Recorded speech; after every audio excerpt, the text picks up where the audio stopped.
Hi, I'm Raylyn Worcester, and this is Spreading the Word. That's Word with a capital W, as in the written word, the Bible, and the Word made flesh, Jesus Christ. I'm going to be reading to you from my mini novel called Fifth Time's the Charm. When we left off, the first marriage with Brad has ended, and the second marriage with Grady has ended. I'm going to be picking up in hiatus, which is the space of time between the second time and the third time. We're going to see what happens during that period and how we actually arrive at a third marriage. So here we go with hiatus. Change was on the horizon. Divorce proceedings were underway, and the apartment complex where she worked hired a new management company. She could keep her job, they said, if she agreed to a few changes. Those changes included being open and working on Sunday. They wanted an answer by the end of the day. Instinctively, she felt she should decline. If she chose her relationship with God over her husband, how could she neglect going to worship in favor of a job? But it wasn't that easy. If she lost the job, she also lost her home. She would not be able to stay in the complex if she quit. Feeling the pressure of her looming decision, she closed the office for her lunch hour and went home and laid on her bedroom floor. God, I'm not getting up until I hear from you, she said. I know whatever you tell me to do will be blessed. With her face pressed to the carpet, she laid out her options to her Creator. Now, what would you have me to do? She asked. Then she lay still and listened for that still small voice that never led her astray. She waited 5 minutes. Then 10. I'm serious, she prayed. I will stay here all day until I hear from you. Another 10 minutes passed, and in her spirit she heard, give notice when you return to the office after lunch. By the end of this day, you will have a home and a job in Fountain Hills. Fountain Hills, where her church was. It made sense to live there now rather than drive 31 miles each way. She didn't know how she would have a home and a job by the end of the day, but she trusted the voice of her God. She made a sandwich, then went back to the office. I'm afraid I will have to decline your offer to stay and manage the apartments, she told her boss. I'm sorry to hear that, he answered. Today is your last day of work. You will need to be out of the apartment by the end of the month. That was in a week. She nodded her head and thanked him. It was slow in the office as the complex was 98% occupied. She decided to use the rest of her day productively.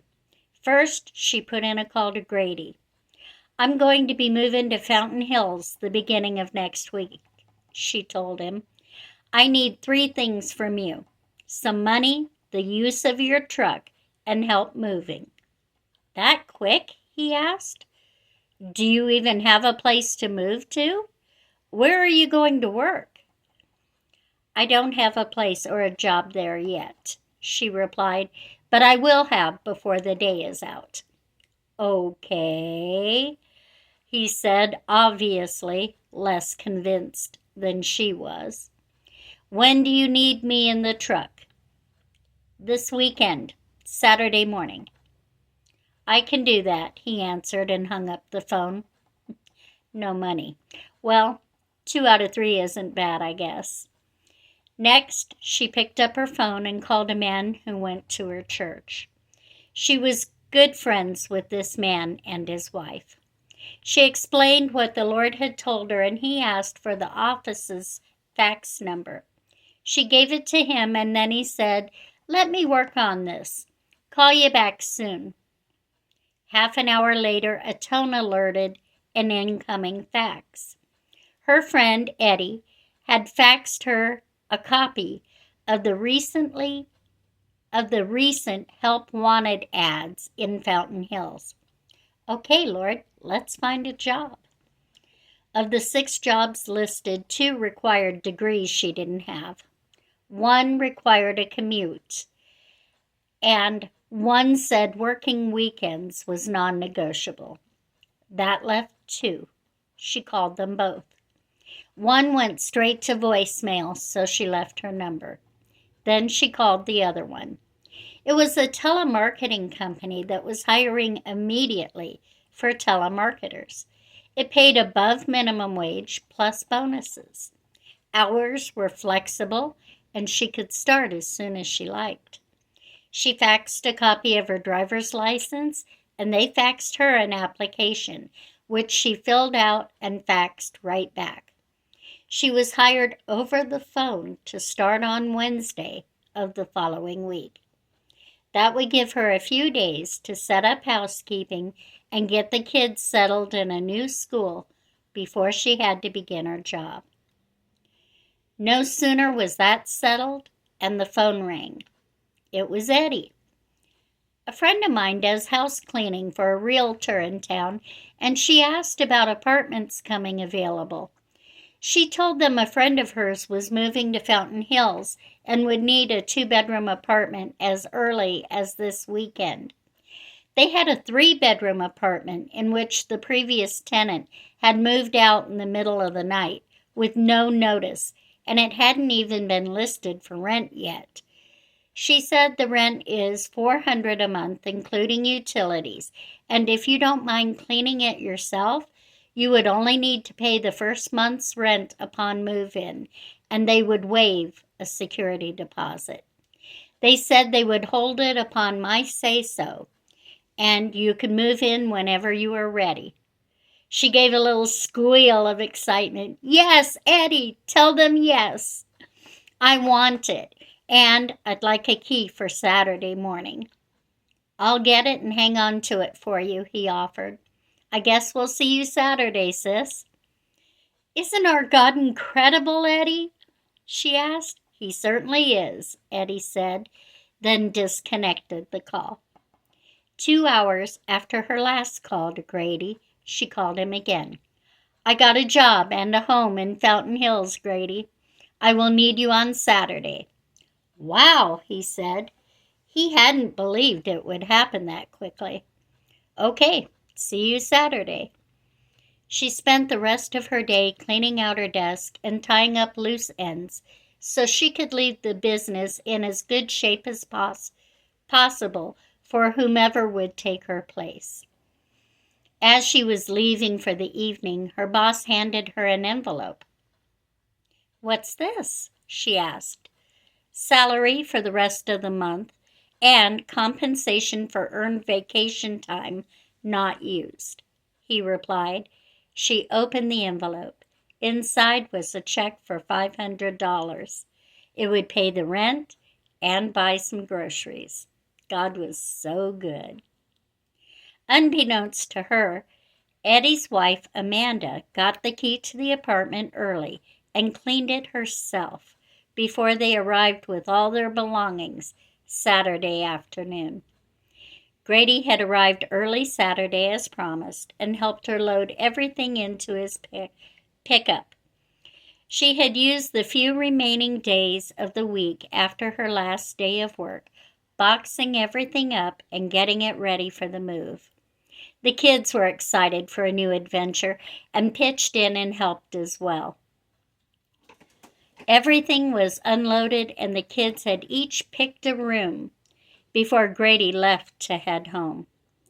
They spent the rest of Saturday and well into the evening unpacking and putting things away. Sunday they would spend in church. Monday the kids would be enrolled in their new school, and she would have Tuesday before beginning her new job the following day. She shook her head in awe. They were in Fountain Hills, and off and running. Sunday, she spoke to the pastor's wife and told her they had moved to town and that she'd like to enroll the kids in the Christian academy associated with the church. She inquired about the tuition.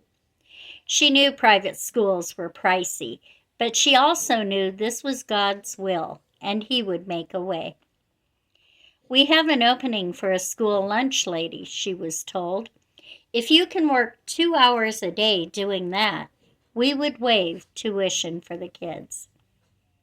You'd just have to buy their curriculum, and I can get you a deal on some used books." With the flexible hours her new job promised, she knew she would be able to work at the school and eagerly accepted the offer. She could bring the children in Monday morning for testing, and their curriculum would be ordered. She was told they could just sit in on other classes until it arrived. "I know you have things to unpack and a new job to start," the pastor's wife explained. "Why don't you start in the cafeteria the following week?" "That will be perfect," she said, giving the woman a hug. It was with a heart of gratitude that she sang in the worship service that morning, how great is our God." Wednesday came and she found the office she was supposed to work at just a couple of miles from their new home. The company was a telemarketing firm that sold magazine subscriptions, but the department she was to work in offered them free to businesses in specific industries. For instance, hotels were offered free subscriptions to Hotelier magazine and Hospitality News, while restaurants were offered food and wine and Bon Appetit. She was required to make so many calls per hour and had a quota of subscriptions to mail out. Since they were free, it wasn't difficult to get people to sign up if you could keep them on the phone long enough to discover there wasn't a catch. In addition, she would receive bonuses if she exceeded her calls per hour requirement and her subscription quota. There was only one little thing she didn't like about the new job. She was required to say her name was Lee Harper. Everyone there was Lee Harper. When she asked why, she was told, "It's to maximize production. If someone says they need to call back and they ask for Lee Harper, anyone not on a call can pick up the phone and help them. It's a gender-neutral name." She felt a little uneasy saying she was Lee Harper when she wasn't, but decided that it wasn't really hurting anyone, so she would give it a go. It didn't take long at all before she was handling the phone like a pro, exceeding her goals and earning bonuses. "This is fun," she thought. "I like this job." 2 months after moving to Fountain Hills, things were going great. The kids were doing well in school. She got to see them every day at lunch, and she enjoyed being the lunch lady. They made friends and seemed to be adjusting well in the new town. She had started teaching children's church, taken the kids ages 3 to 12 into the fellowship hall right after worship for a lesson on their own level. Everything was going great at work. She had a good demeanor for the phones and was cheerfully persuasive, culminating in bonuses every payday. Life was great, and then God told her to quit her job. "What? Why?" she asked the Almighty. "You can't represent me in teaching the children if you aren't walking in integrity," he answered. "How am I not walking in integrity?" she asked, confused. "Lee Harper," he answered. "But you gave me this job," she argued. "I don't understand." "I have a good, an acceptable, and a perfect will," he explained. You may settle for good or acceptable and keep your job, and I will bless you in measure. Or you may move into my perfect will for your life. It's completely up to you. She gave notice the next day. What do I do now? She asked Amanda over lunch at their house after church the next Sunday. I think my friend who cleans for the realtor could use some help. I can ask her. That would be great, she replied. Thanks. Over the next week, she cleaned a few apartments for the realtor. He was impressed with the quality of her work. I'm afraid we don't have steady work to offer you, he said, but have you ever considered opening your own housekeeping business? No, she hadn't, but she would pray on it, she decided. The name and business model came to her that night while she slept. Completely Clean, she would call it. She would pray through the houses while she cleaned, and it would be completely clean. She had business cards made and began posting them on bulletin boards around town. Soon she was getting calls. Clean the first time for free, the Lord told her. Then, if they like your work and you want the job, set them a flat rate price for every other week. She did as he instructed, and it wasn't long before word spread and she was in demand. Before long, she was setting her own days and hours, working as much or as little as she wanted, and was making good money. Moreover, it was very satisfying to enter a mess and see the difference you made when you left. Homeowners returned home after a hard day at work to a fresh and clean house and were grateful. Her clientele grew, and soon she had all the business she could handle. Most houses paid $40 for 3 to 4 hours work. Some of the fine Scottsdale homes took longer, but paid $80 to $100 each. Most days she cleaned one house in the morning, went to the school for 2 hours to play lunch lady, then cleaned a second in the afternoon. She was making anywhere from $80 to $140 a day, and her children's private school tuition was covered. Not bad, she thought contentedly. One Sunday, she was sitting in church alone. The kids had spent the weekend with Grady. There was a visiting evangelist who was calling people out of the congregation and sharing words of prophecy with them. He looked directly at her and asked her to stand. Me? She asked, pointing to herself.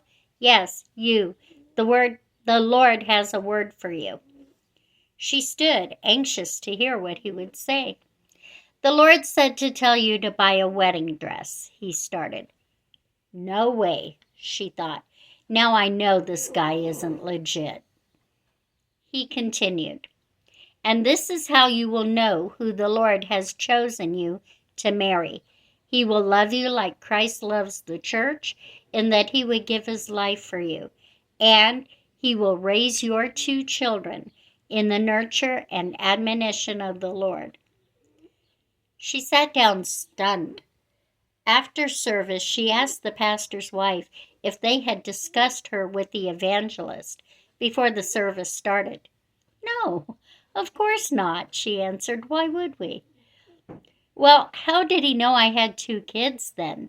They are with Grady this weekend, she asked, perplexed. He didn't know, she answered, but God did. Over time, since moving back to Arizona, and especially since they were both now serving the Lord, she had become quite close with her mother, Jody. Jody eventually learned what her life with Brad had been like and felt horrible about her "you made your bed" comment. It was forgiven, and the 2 women hugged and built a friendship. On the weekends that Grady had the kids, she would often drive the 2.5 hours to spend time with her mom. It was a Saturday, and the 2 of them were going to yard sales. Junkin, they called it. They had just pulled up to the next house when Jody said, Do you see what I see? Hanging from the garage door was a wedding dress. She had shared with her mom what the evangelist had said that Sunday to get her take on it. Her mom said, "It wouldn't hurt to have a dress in your closet just in case." She wasn't so sure. And now there was a wedding dress for sale at this yard sale. If it is my size, and if I can afford it, I might consider it, she told her mother. She walked up and looked at the dress. It was her size. It was $20, and it was gorgeous. She bought the dress. I've got to be crazy, she thought. I'm not even dating. Jody held a Bible study at her home on Wednesday nights. She knew her daughter lived a ways away, but if she was ever in the area, she said she would love it if her daughter could join her. One week, she had no housekeeping scheduled for a Thursday and was deciding how to use a rare day off. Maybe she would go to her mom's Wednesday night for the Bible study and come home sometime the next day. She asked Amanda and Eddie if the kids could stay the night with them and if they would take them to school the next day. "Of course," Amanda answered, "and I can fill in for lunch duty too, so you won't have to rush back." It was at that Wednesday night Bible study that, unbeknownst to her at the time, she met the man who would become her next husband. Bible study was great, and she met a lot of nice people from her mom's church. Most of them were couples. No one in particular stood out to her, and she didn't remember anyone's names. It was just a nice time of Christian fellowship. A few weeks passed when she received a call from her mom. "Hey, sis," she started. "Do you remember Robert from the Bible study at my house?" "Not sure, Mom. Describe him." She did. "Oh, yeah, he was there with his wife, wasn't he?" "He was, and I thought they seemed fine at the time, but it turns out that his wife is leaving him and taking him to the cleaners," her mom shared. "Oh, that's sad," she said. "Well, I was thinking." "Yes?" "Well, he seems so down, and he's about your age, and you've been through it a time or two." She waited. Then her mom continued, "I was hoping you could write to him and offer some hope, some words of encouragement." "Oh, Mom, I shouldn't intrude. I don't even know the man." "But what would it hurt, really? You live so far away. It's just a letter. I think it would help." She heaved a sigh. Her mother rarely asked her for anything. What could it hurt? "Okay, give me his address." And that's how it started. That evening, while the children watched TV, she began a letter to Robert. "Hi, remember me? I'm Jody's daughter. I met you at our Bible study a few weeks ago. Mom told me about your troubles and asked me to write to encourage you. I just want you to know that God sees, knows, and cares. You are not in this alone. If you need someone to vent to, just need someone to listen, feel free to write me back. Till then, I will ask God to watch over you, bless you, and give you wisdom in your dealings with your estranged wife. Your sister in Christ." There, she'd done her duty. That should satisfy her mom. She had actually forgotten all about this little letter when unexpectedly a reply showed up in her mailbox 5 days later. Over the next couple of months, each received a reply in their mailboxes every 5 days. They were long, rambling letters full of history, faith, sorrow, and humor. Through these letters, both she and Robert began to draw close and feel as if they really knew each other, though they'd not seen each other but that one time at her mom's.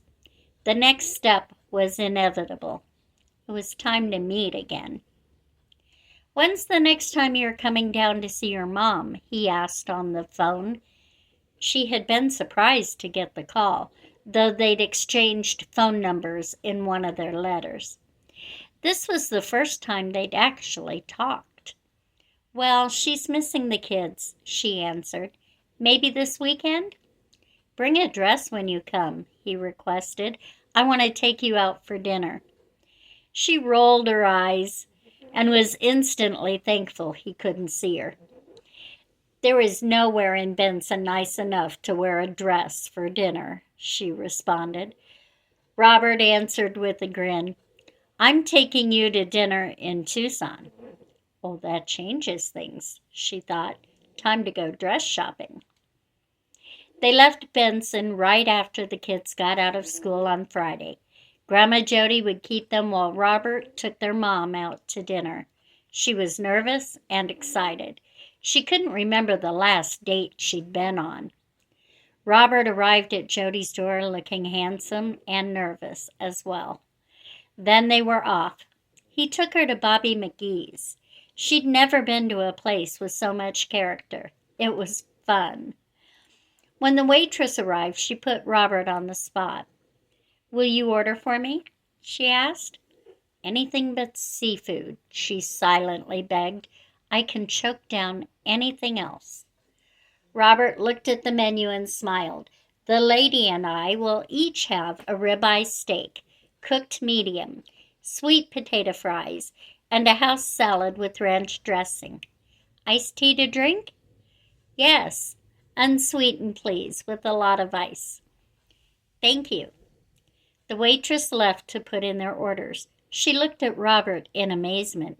"That is exactly what I would have ordered," she exclaimed. He smiled and held her hand, and they made small talk until their food arrived. After dinner, they had coffee and split a slice of strawberry cheesecake. He walked her to the car and, before opening her door, leaned in and gave her the perfect kiss. Not sloppy, not dry, not invasive, not brotherly, not exactly passionate, but definitely interested. In other words, first date perfect. The mood changed slightly when he got in the car, though. He turned to her before turning the key. "I have something to tell you," he said, "and I'm afraid it is going to chase you away. It has others. But if we're going anywhere beyond this date, you need to know." She felt a little nervous, but she needed to know, whatever it was. "Go ahead," she encouraged. "Tell me." "I used to be a heroin addict." "Well, I wasn't expecting that," she thought. "When I came to Christ, He delivered me. I suddenly had no more desire. I had no need for rehab, had no withdrawals. He completely set me free.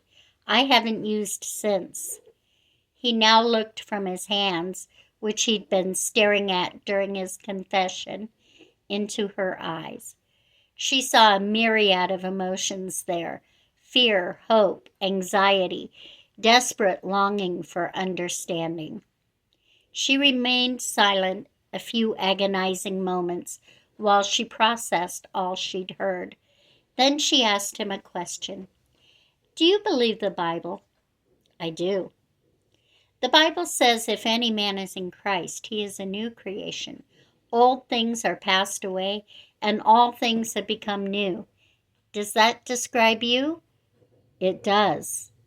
"Then as far as I'm concerned, that heroin addict was a man I never met. He no longer exists. As for this man, I'd very much like to see him again." He leaned forward and hugged her like he wouldn't let go. "I'd like that too," he said as he started the car. It was the perfect date. Robert came back to Jody's the next day. He was going to take the kids and their mother to the zoo, then out for lunch. At the zoo, Jennifer wanted to go first to the gift shop to get a map, But Gerald had been waiting the whole trip to see the monkeys. Robert saw his disappointment as the girls turned toward the gift shop. "I've been dying to see the monkeys," Robert said. "How about Gerald and I go see them while you girls do some shopping? We'll meet you right back here." She smiled at him gratefully and nodded her approval. The two guys took off at a run. They were back while the girls were still looking at logoed water bottles and tote bags, laughing and taking turns imitating the monkeys they'd seen. Later, Jennifer was looking longingly at the giraffes. They were her favorites. "Would you like to feed them?" Robert asked. She nodded a wide-eyed, eager yes. He lifted her above his head to pluck some leaves from a tree, then put her on his shoulders so she was nearly eye level with the graceful animal. The giraffe walked over and plucked the leaves from her hand. "It tickles," she giggled. After that, both children wanted to hold his hands as they walked through the zoo.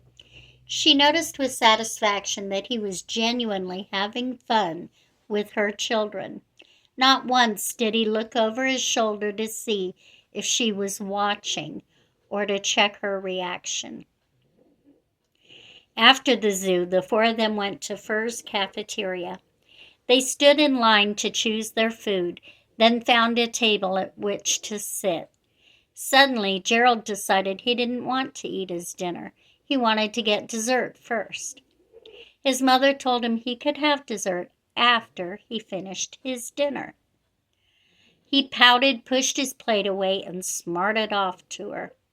Embarrassed, she was about to get on to him again when Robert caught her eye. "Let me," he mouthed. "Gerald, do you love Jesus?" he asked. "Yes," he answered. "Then why do you hurt him so badly?" Robert asked. "What do you mean?" Gerald asked. "I didn't do anything to Jesus." "Don't you know it hurts Jesus when you treat your mother that way? Your mother didn't deserve the way you spoke to her. When we mistreat others, it hurts him." Gerald hung his head. "I'm sorry, Mom. I'm sorry, Jesus," he said quietly. He picked up his fork and began to eat his dinner. Robert smiled and began to eat as well. Suddenly, words from months ago filled her mind. "This is how you will know who the Lord has chosen you to marry. He will raise your two children in the nurture and admonition of the Lord." She also began to eat, but couldn't tell you later what she had. One thought continued to play in her mind. The evangelist was right. She was going to get married again.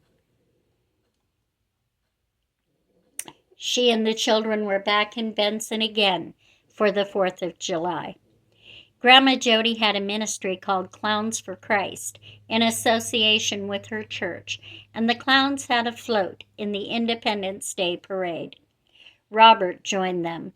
It was a fun-filled day with a water fight at the park following the parade.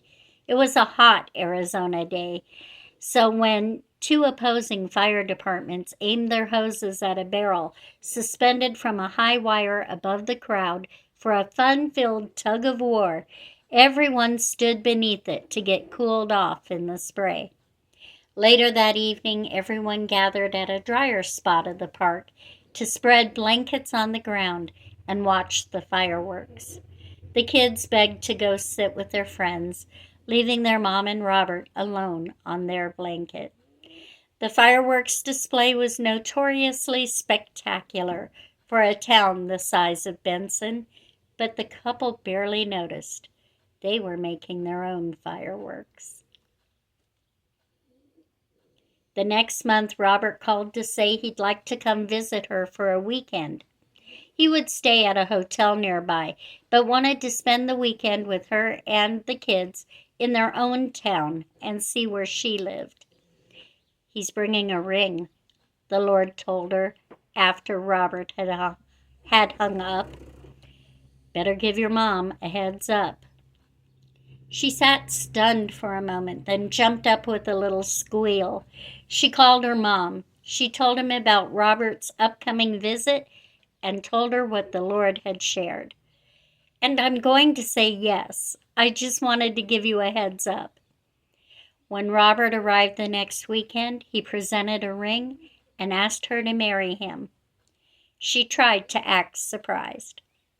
They called her mom together, and she also tried to act surprised. The kids adored Robert and couldn't be happier for their mom. She couldn't imagine being happier either. And that concludes the hiatus between second time and third time. Well, this sounds like it's going to be a marriage ordained by God. Why then does it end? And there are 2 more times after this one.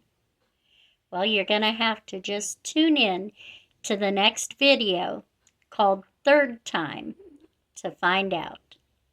As always, if you are enjoying the story, please share it with others who may also benefit from it. And don't forget to like the video and subscribe to the channel. And in this way, you help me spread the word. Thank you. God bless.